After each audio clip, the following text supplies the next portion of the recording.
Tabe. Jumpa lagi dengan saya di Negara Bijaksana, channel yang membahas sebuah persoalan populer di Indonesia secara bijaksana dan dijamin dengan pemikiran terbaru.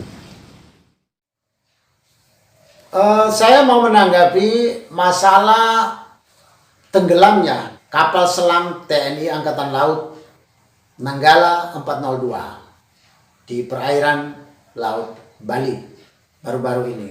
Pertama, saya mau mengucapkan sangat berduka, sangat berbelasungkawa atas gugurnya 53 para patriot bangsa kita. Saya juga mengucapkan turut berduka dengan para keluarga yang ditinggalkan dari ke-53 patriot bangsa ini, keluarga, anak, istri, untuk diberi ketabahan dan kekuatan. Tapi yang jauh lebih penting dari peristiwa ini adalah mari kita belajar dari peristiwa ini agar ke depan tidak boleh terulang kembali. Kita belajar dari sini.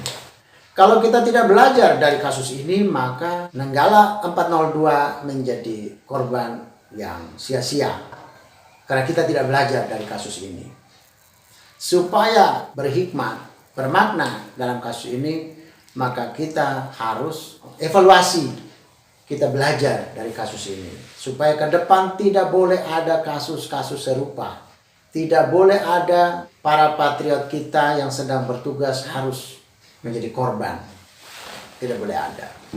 Oleh karena itu, kalau di negara bijaksana, pemerintah harus mengumumkan mengapa kapal ini bisa tenggelam, berpatroli tidak bisa pulang bersama 53 awak para patriot bangsa kita.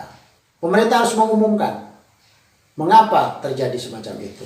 Apakah ini persoalan iklim, cuaca atau alam ya, atau ini persoalan human error, atau ini persoalan kapal, fisik, teknologi kapal, perkapalan kita. Apakah teknologinya, fisik kapalnya yang rapuh, tidak kuat, tidak bagus, atau human error, atau iklim? Kita harus mengevaluasi faktor mana yang mempengaruhinya. Ketika faktor itu kita mengungkapkan faktornya, faktor penyebabnya, maka ke depan kita usahakan untuk tidak lagi mengalami hal serupa. Misalnya faktor alam. Kalau dia faktor alam, maka kita perlu alat-alat yang canggih untuk mendeteksi iklim kita, bahwa itu termasuk saat berbahaya atau tidak. Yang kedua, kalau dia saat berbahaya, tentu harus dipikirkan apakah masih boleh patroli atau tidak, boleh menyelam atau tidak, boleh berlayar atau tidak. Itu satu. Yang kedua, apakah masalah teknologi kapal, apakah visi kapal yang sudah rapuh, sudah rusak? Kalau dia rusak, mengapa kapal rusak dibiarkan berjalan, dibiarkan berlayar, dibiarkan patroli? Ini harus diungkap. Ketiga, human error. Apakah kesalahan pada manusia dalam mengawaki kapal itu? Jika itu yang terjadi, maka ke depan perlu pendidikan-pendidikan bagi para prajurit kita untuk lebih mumpuni supaya kejadian-kejadian serupa tidak boleh terulang kembali. Sekarang sampai hari ini pemerintah belum mengumumkan mengapa Nanggala 402 tenggelam. Mengapa Nanggala 402 tidak bisa balik. Pemerintah hanya mengumumkan bahwa 53 prajurit putra terbaik bangsa kita telah gugur di Laut Bali. Itu sudah diumumkan pemerintah. Tetapi mengapa kapal itu tenggelam dan kapal itu dianggap berpatroli sampai kapanpun belum pulang?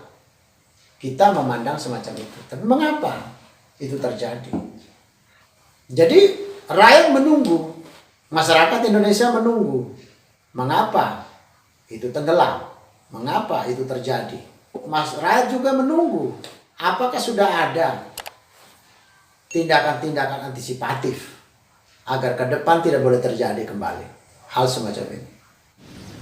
Jika Anda setuju dengan saya, Anda seide dengan saya, berarti kita berada pada satu perjuangan yang sama, yaitu ingin melihat Indonesia menjadi lebih baik, Indonesia menjadi negara yang bijaksana yang kita impikan. Caranya adalah dengan Anda memberi dukungan dan berpartisipasi dalam channel ini. Subscribe di bawah channel ini, bunyikan lonceng di sampingnya untuk menunjukkan Anda berlangganan secara gratis, dan ada pemberitahuan setiap kali saya mengirim edisi baru. Dan jika Anda setuju dengan ide ini, jangan lupa bagikan ke semua relasi Anda. Terima kasih.